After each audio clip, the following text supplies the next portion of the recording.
Time's Up est un jeu d'équipe qui se joue en 3 manches. Durant chaque manche, vous devez deviner et faire deviner un maximum de cartes. Une boîte de Time's Up Party contient 220 cartes, un sablier de 30 secondes, des fiches de score, un sac pour emmener le jeu partout et un livret détaillant tous les mots du jeu.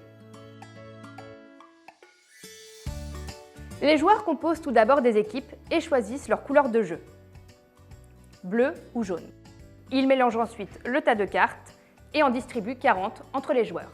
Chaque joueur lit ses cartes et peut en remplacer par des nouvelles. Puis, on récupère les cartes de tous les joueurs, on les mélange et la partie peut commencer. Dans cette manche, les joueurs ont 30 secondes pour faire deviner le maximum de mots à leur équipe. Attention, on ne peut pas prononcer des mots de la même famille, dire des mots avec la même sonorité, traduire un mot dans une autre langue et épeler les lettres de l'alphabet. Une fois qu'un mot est deviné, il est posé face visible et vaut 1 point. Dans cette manche, il est interdit de passer. Les 30 secondes écoulées, les cartes non devinées sont données aux adversaires qui feront de même. Une fois les 40 cartes devinées, les équipes comptent leurs points et les notent sur la fiche de score.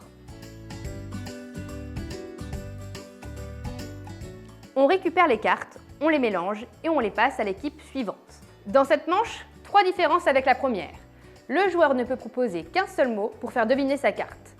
Son équipe ne peut donner qu'une seule réponse. Si elle est fausse, on passe à la carte suivante. Enfin, il est possible de passer.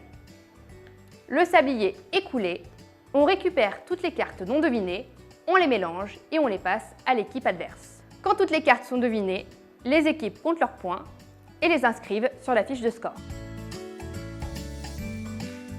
On récupère toutes les cartes, on les mélange et on les passe à l'équipe suivante. Dans cette manche, les règles sont identiques à la deuxième. Seulement, vous n'avez pas le droit de parler. Il va donc falloir mimer. Un joueur peut néanmoins fredonner ou faire des bruitages. À la fin des 3 manches, on additionne les points de chaque équipe. Celle qui a le plus de points a gagné. Variante à 5 et à 7 joueurs. Cette fois-ci, il n'y a plus d'équipe.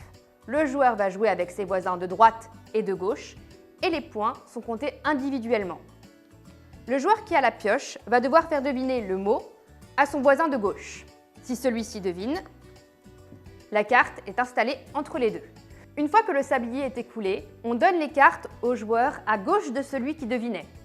À la fin de la manche, on comptabilise les points en additionnant les cartes à droite et à gauche de chaque joueur.